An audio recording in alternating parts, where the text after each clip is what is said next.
नमस्कार, बहुत स्वागत है आपका मारो राजस्थान में। मैं हूं आपके साथ श्रुति श्रीवास्तव। जयपुर से बड़ी खबर आपको बताते चलें कि जयपुर की जो प्रमुख सड़कें हैं उनको अतिक्रमण मुक्त कराया जाएगा और ये अतिक्रमण मुक्ति की जो कार्रवाई है वो अगले 15 दिनों तक चलेगी। ये अभियान चलाया दरअसल जयपुर में जा रहा है क्योंकि 11 सड़कों से अतिक्रमण हटाने का अभियान ये 15 दिनों तक चलेगा। सड़कों पर अतिक्रमण के कारण अक्सर जाम लगती है। जाम की वजह से यात्रियों को खासा परेशानियों का सामना करना पड़ता है। यूडीएच मंत्री झाबर सिंह खर्रा ने 9 जुलाई को इस पर्यवेक्षण में बैठक में बुलाई थी और इस बैठक में निर्देश दिए थे कि अब जो प्रमुख सड़कें हैं जयपुर की उनको अतिक्रमण मुक्त कराई जाए, यानी कि आपको अगले 15 दिनों तक पीला पंजा दौड़ता हुआ जयपुर की प्रमुख सड़कों पर दिखाई पड़ेगा। रोशन हमारे संवाददाता इस खबर पर लाइव जुड़ चुके हैं। रोशन, अगले 15 दिनों तक इसका मान सकते हैं कि जयपुर की प्रमुख सड़कों पर पीले पंजे दौड़ते हुए दिखाई पड़ेंगे। एक बड़ा निर्देश दिया गया था यूडीएच मंत्री के द्वारा।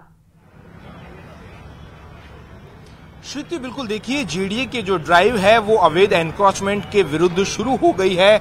आज से अगले 15 दिनों तक जो शहर के मुख्य बाजार हैं उनमें इसी तरीके से जो अवैध अतिक्रमण है उसे ध्वस्त किया जाएगा। अभी जो कार्रवाई शुरू हुई है गोपालपुरा बाईपास से गुजर की थड़ी की ओर, ये स्थित जो सड़क सीमा के अंदर जो अवैध अतिक्रमण है उन्हें चिन्हित कर ध्वस्त किया जा रहा है। इस तरीके के अवैध अतिक्रमण वो हैं जो आमजन को, राहगीरों को जो यातायात में आवागमन में अवरोध बनते थे, ऐसे उन निर्माणों को हटाया जा रहा है जिससे कि जो मुख्य बाजार हैं उनमें किसी भी तरीके की जो ट्रैफिक जाम की जो समस्या है वो नहीं बने। तो जीडीए का आप ड्राइव देख सकते हैं कि गोपालपुरा बाईपास के ऊपर एक जो लंबा चौड़ा ये जो कहा जा सकता है कि एक जो इलाका है यहाँ पर लोगों से यहाँ पर जो समझाइश के साथ में यहाँ पर जो उनका सामान हटाकर जो अवैध अतिक्रमण है वो हटवाया जा रहा है। वहीं मैं बताना चाहूंगा कि ये वही गोपालपुरा बाईपास है जिसके ऊपर सबसे ज्यादा अवैध जो कोचिंग संस्थान जो यहाँ पर चलते हैं। तो ऐसे में जयपुर विकास प्राधिकरण प्रशासन के सामने बड़ी ये चुनौती है कि क्या उन अवैध जो कोचिंग संस्थान हैं उन्हें भी बंद करवाएगा, क्या उन्हें भी सील किया जाएगा। हाल फिलहाल बताया जा सकता है कि ये जो कार्रवाई है वो इन अवैध निर्माणों के जो सड़क सीमा में आ रहे हैं उनके विरुद्ध ये कार्रवाई देखी जा सकती है। हमारे साथ मुख्य नियंत्रक प्रवर्तन महेंद्र शर्मा जी मौजूद है। सर, ये जो कार्रवाई है किस तरीके की कार्रवाई है? देखिए, ये कार्रवाई शहर से अस्थायी अतिक्रमण हटाने की कवायद है। अभी हमने आज से ये अभियान चालू किया है और 30 तारीख तक का टारगेट अभी रखा है।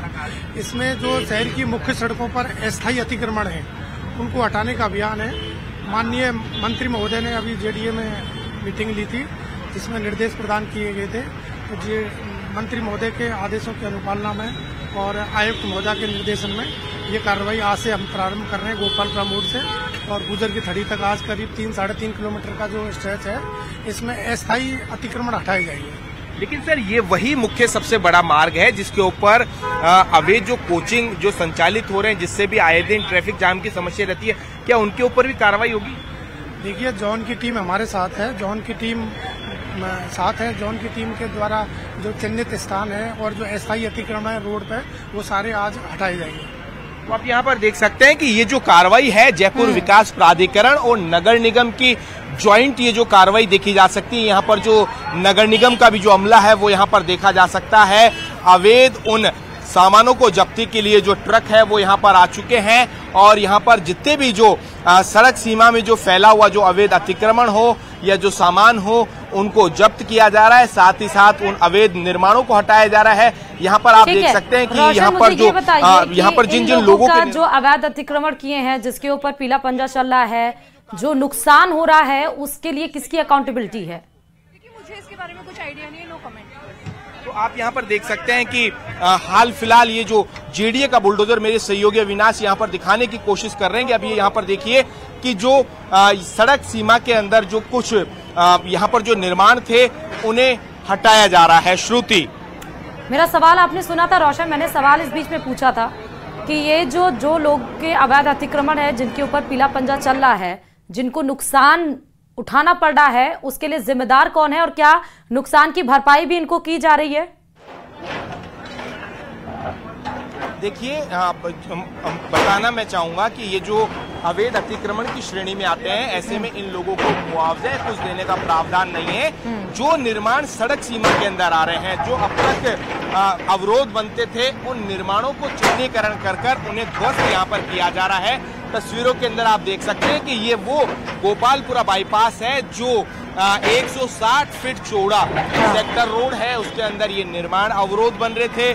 पहले भी जयपुर विकास प्राधिकरण ने एक ड्राइव के रूप में यहाँ से इन अवैध निर्माणों को हटाया था, लेकिन समय समय के ऊपर फिर इस तरीके के जो निर्माण हो जाते हैं तो जेडीए इस तरीके की कार्रवाई सुओ मोटो एक्शन के तहत भी करता है, क्योंकि हाई कोर्ट में भी लगातार ऐसे निर्माणों को लेकर कंप्लेंट्स है वो देनी होती है। आज इन निर्माणों को चिन्हीकरण कर ध्वस्त किया जा रहा है, लेकिन सबसे बड़ी ये बात है कि जो जेडीए के पैरामीटर है अवैध निर्माण को लेकर, वो हर जगह हर स्थान के ऊपर कहीं ना कहीं अलग है। देखिए, जिस अवैध निर्माण को तोड़ा जा रहा है ठीक उसके ऊपर कोचिंग संस्थान है, ये पूरी तरीके से अवैध गतिविधि है, लेकिन उस कोचिंग संस्थान के ऊपर किसी भी तरीके की जो कार्रवाई है वो नहीं की जा रही है। तो कुल मिलाकर कहा जा सकता है कि उन चुनिंदा जो सड़क सीमा में जो निर्माण आ रहे हैं हाल फिलहाल शुरुआती दौर में उन्हें हटाया जा रहा है। देखना ये होगा कि क्या आगामी समय के अंदर इस गोपालपुरा बाईपास के ऊपर जितने भी अवैध कोचिंग सेंटर हैं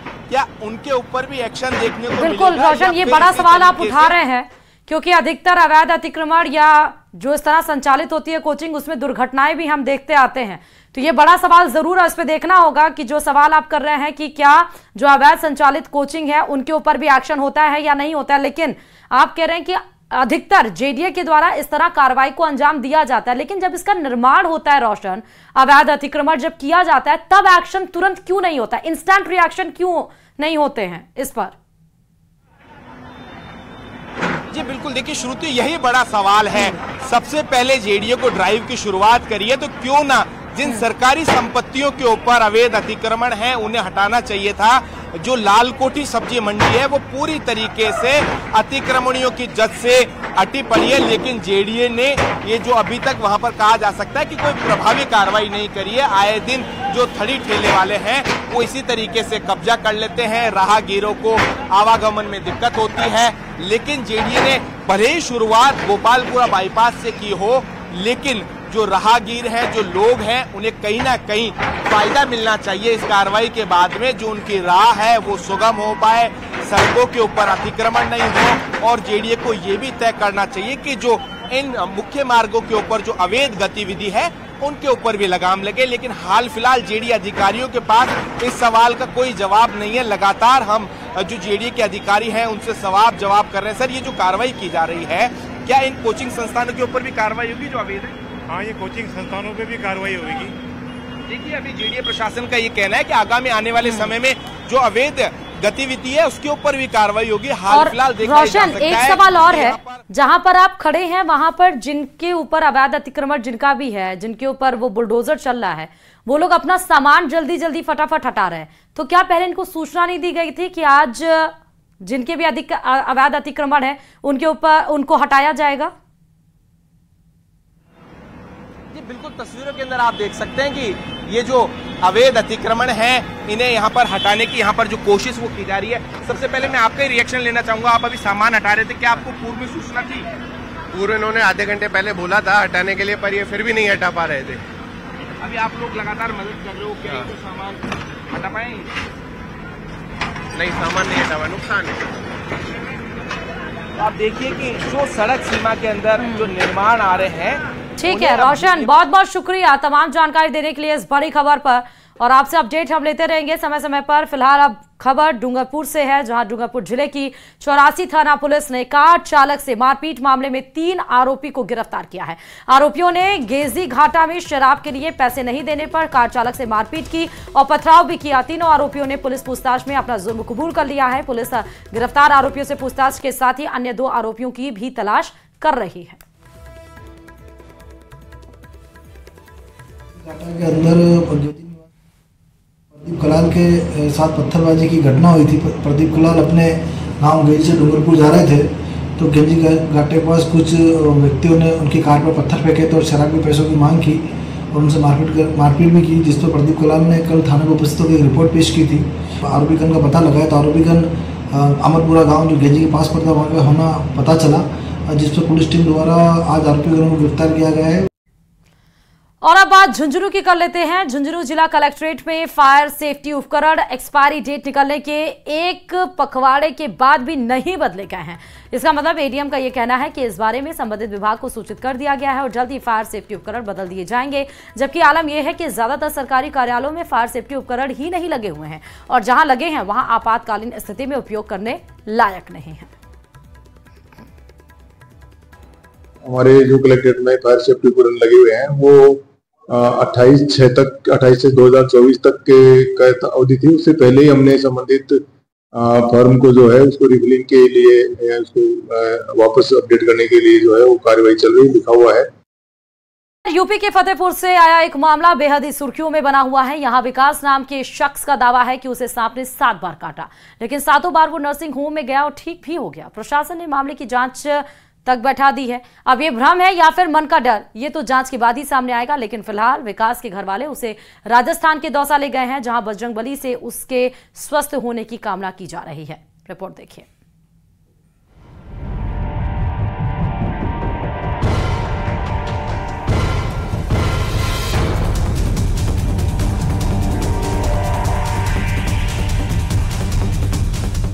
बॉलीवुड फिल्मों में कई कहानियां ऐसी हैं जो नाग नागिन पर बनी हैं, जिसमें नागिन के बदले को पर्दे पर दिखाया गया।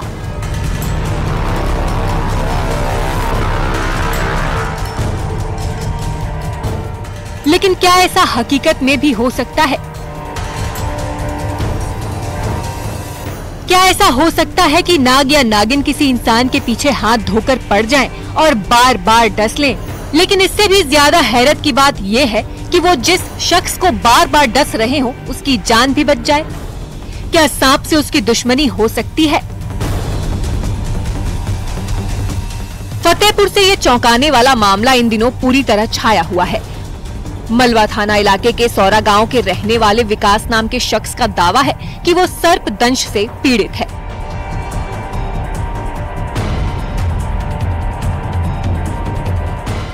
इतना ही नहीं, 40 दिनों में सांप ने उसे 7वीं बार डस लिया है। वो यहाँ तक का दावा करता है कि उसे सपने में सांप दिखता है और हर बार काटने से पहले उसे आभास हो जाता है कि सांप उस पर हमला करने वाला है। सांप ने उसे बताया कि वो उसे 9 बार काटेगा, जिसके बाद उसकी जान नहीं बच पाएगी। वो नर्सिंग होम में अपना इलाज करवाने जाता है और बार बार ठीक होकर भी आ जाता है।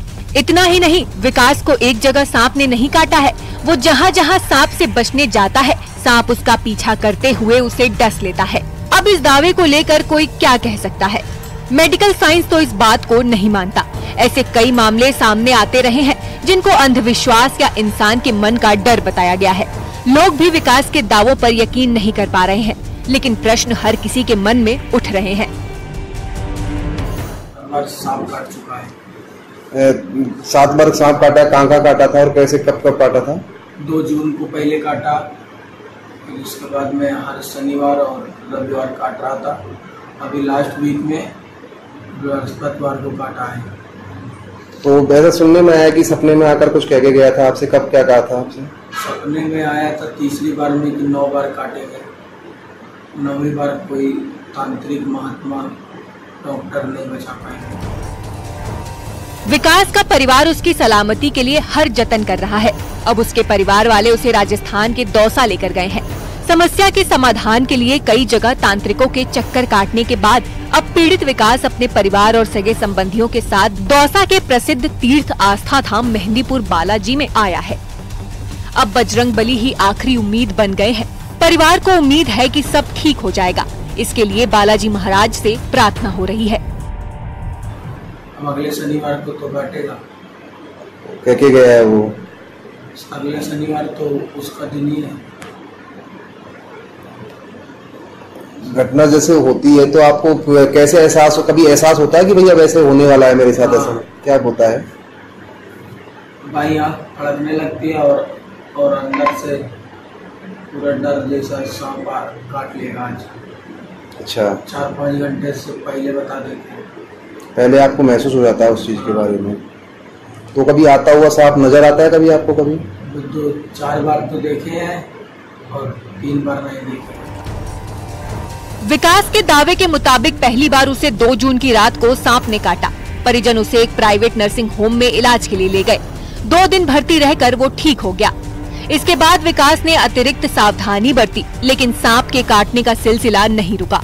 सांप से बचने के लिए उसने अपना घर भी छोड़ा, लेकिन सांप ने उसे फिर डस लिया। उसके शरीर में कई निशान भी हैं। विकास का दावा है कि ये सांप के काटने के निशान है।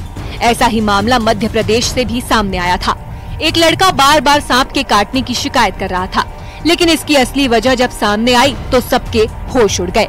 वो लड़का अपने शरीर में पेन से सांप के काटने के निशान बनाता था। फतेहपुर के इस मामले को ऐसे ही जोड़कर देखा जा रहा है। बहुत ही अनयूजुअल सी स्टोरी लगती है। उसमें मुझे लगता नहीं फैक्ट है, फिक्शन ज्यादा लगता है कि ये पॉसिबल नहीं हो सकता कि कोई सांप एक ही व्यक्ति के पीछे बार बार पड़े। तो ये कहीं से भी हम रैशनली सोचे तो पॉसिबल नहीं है।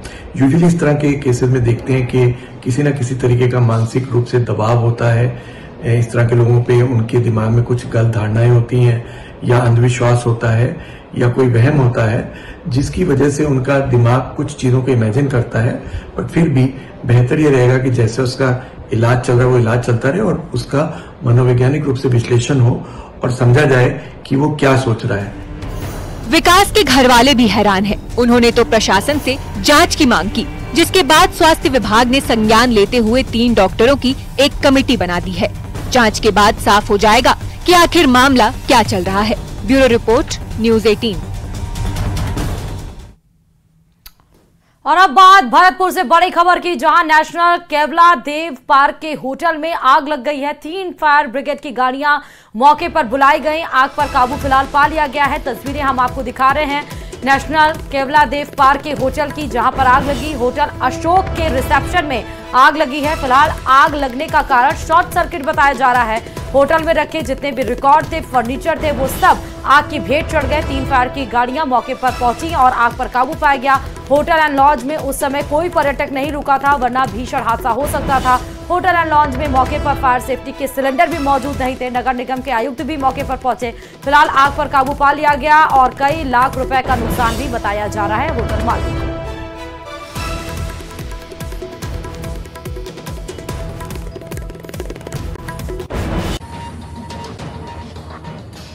स्टोरी है जिसने पूरे उत्तर भारत को संकट में डाल दिया है।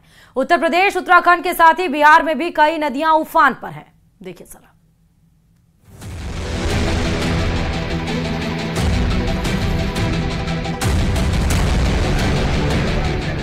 खेत खलियान सब डूबे, घर आंगन तक घुसा पानी, मुश्किल में जिंदगानी। तस्वीरें गोपालगंज सदर प्रखंड के राजबाही गांव की हैं, जहां जल प्रलय ने ऐसा तांडव मचाया है कि खेत खलियान तो छोड़िए, घर आंगन तक डूबने लगे हैं। हमनी के तो गंडक नदी के किनारा बानी सो, हमनी के कोनो चीज नीमक ले चाहे नून मरचा कुछ बा तो नहीं से लेके जाए के बा। कर्मचारी साहब कहता नहीं जे नहीं बंद करो लोगिन, ना तो एफआईआर कर देब, केस कर देब हम। गंडक नदी से निकला सैलाब का पानी मानो सब कुछ तबाह करने पर आमादा है। क्या स्कूल, क्या आंगनबाड़ी, क्या घर, हर जगह सिर्फ पानी ही पानी, और पानी से आम आदमी की जिंदगी में परेशानी ही परेशानी। दिक्कत हमने के यह बा कि हमने के पानी आयल बा, लोग डूब के मरता। आवे जाए के कोई ना सीओ होता है ना बीडीओ होता है, केहू देखे नहीं। पहले डीएम साहब आए, ईओ साहब आए घूमे, अब तो केहू आता नहीं, केहू का मतलब नहीं है। और इसी के साथ ही मारो राजस्थान में फिलहाल इतना ही। और आप देख रहे हैं प्रदेश का नंबर 1 न्यूज चैनल। आगे मेरे साथ देखिए बिग ब्रेकिंग।